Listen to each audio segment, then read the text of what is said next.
கர்த்தராகிய இயேசு கிறிஸ்துவின் நாமத்தினாலே நான் உங்களை வாழ்த்துகிறேன்.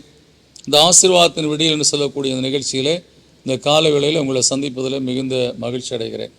இந்த நாளில் நான் உங்களோடு கூட பகிர்ந்து கொள்ளும்படியான தேவனுடைய வார்த்தை ஏசாயா தீர்க்கதரிசியின் புஸ்தகம் 41 அதிகாரம் 12 உன்னோடே போராடினர்களை தேடியும் காணாதிருப்பாய், உன்னோடே யுத்தம் பண்ணின மனுஷர் ஒன்றுமில்லாமல் பொருளாவார்கள் என்று சொல்லி தேவன் வாக்கு பண்ணுகிற தேவனாக இருக்கிறார். நம்முடைய வாழ்க்கையிலே போராடக்கூடிய மக்கள், அதே போல யுத்தம் பண்ணக்கூடிய மக்கள் என்று சொல்லக்கூடிய மக்கள் மறைமுகமாகவும் நேருக்கு நேராகவும் நம்மோடு கூட போராடுகிற காரியங்கள் உண்டு. மறைமுகமாக பல விதமான வஞ்சக செயல்களினாலே பிலிசூனிய கிரியைகள், மாந்திரிய கிரியைகள், செய்வின கிரியைகள் என்று சொல்லக்கூடிய பல விதத்தில் மறைமுகமாய் போராடக்கூடிய மக்களும் இருக்கிறார்கள். அதே சமயத்தில் நேருக்கு நேராகவே நம்முடைய வாழ்க்கையில் போராடுகிற மக்களும் இருக்கிறார்கள். ஆனால் வேதம் சொல்லுகிறது, கர்த்தர் உங்களுக்காக யுத்தம் பண்ணுவார், நீங்கள் சும்மா இருப்பீர்கள் சொல்லி. அது நேர்முகமான யுத்தமாக இருந்தாலும் சரி, மறைமுகமான யுத்தமாக இருந்தாலும் சரி, வேதம் சொல்லுகிறபடி கர்த்தர் உங்களுக்காக யுத்தம் பண்ணுவார். கர்த்தர் யுத்தம் பண்ணும்போது நிச்சயமாய் ஜெயம் நமக்கு உண்டு என்பதை நாம் உணர்ந்து கொள்ள வேண்டும். அது மாத்திரமல்ல, நீங்கள் அமர்ந்திருந்து நானே தேவன் அறிந்து கொள்ளுங்கள் என்று சொல்லியிருக்கிறார்.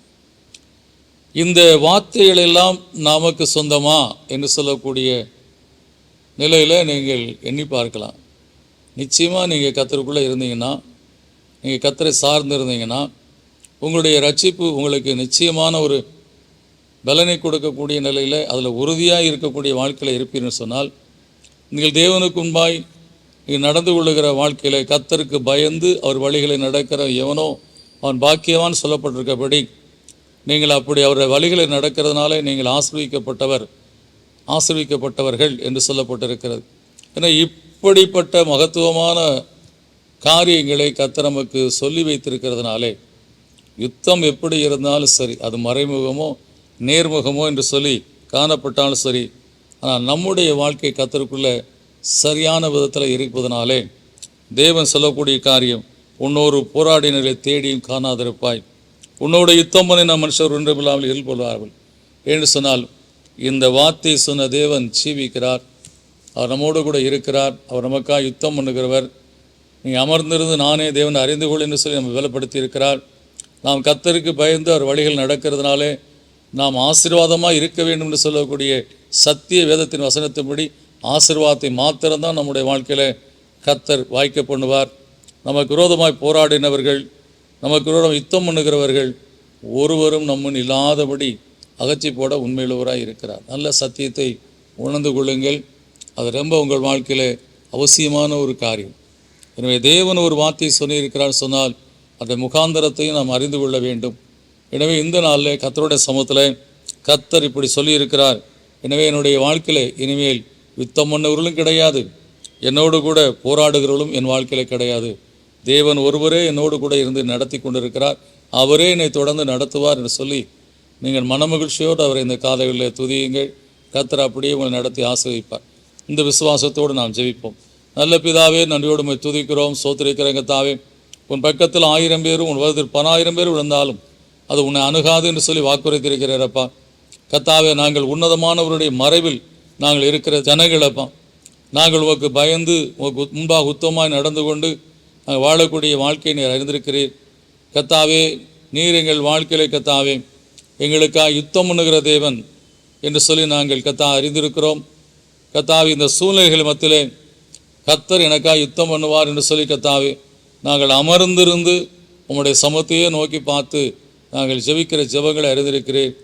அப்படியாய் கர்த்தாவே, உம்முடைய வார்த்தையின்படி நாங்கள் ஆசீர்வதிக்கப்பட்டவர்கள். கர்த்தருடைய ஆசீர்வாதத்தை பெற்ற மனிதனுக்கு விரோதமாய் எழும்புகிற எந்த காரியம் வாய்க்காது போகும். கர்த்தாவே, நீரே பொருளாவார்கள் சொல்லியிருக்கிறீர். அது மாத்திரமல்ல, காணாது போவார் சொல்லப்பட்டிருக்கப்பா. ஆபிரகாமுக்கு வாக்கு பண்ணும்போது உன்னை ஆசீர்வதிக்கிறவர்களை ஆசீர்வதிப்பேன், உன்னை சபிக்கிறவர்களை சபிப்பேன்னு சொல்லியிருக்கிறீர் கர்த்தாவே. கர்த்தாவே, அதை இந்த வசனத்தின் மூலமாய் மீண்டுமாய் கர்த்தாவே நீர் எங்களுக்கு உறுதிப்படுத்தி சொல்கிற தேவனாக இருப்பக்கா ஸ்தோத்திரம். கர்த்தாவே, நாங்கள் ஆராதிக்கிற தேவன் வாக்கு தத்தத்தை நிறைவேற்றுகிற தேவன், உண்மையுள்ள தேவன்.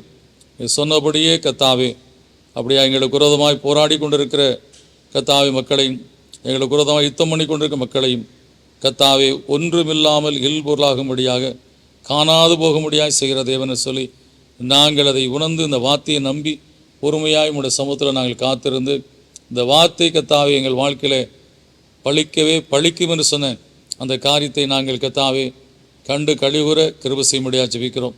அப்படியாய் கர்த்தாவே உம்முடைய பிள்ளைகள் படுகிற பாடுகளை பார்த்து இந்த காலையில் நீ சொன்ன வார்த்தைக்காக ஸ்தோத்திரம்.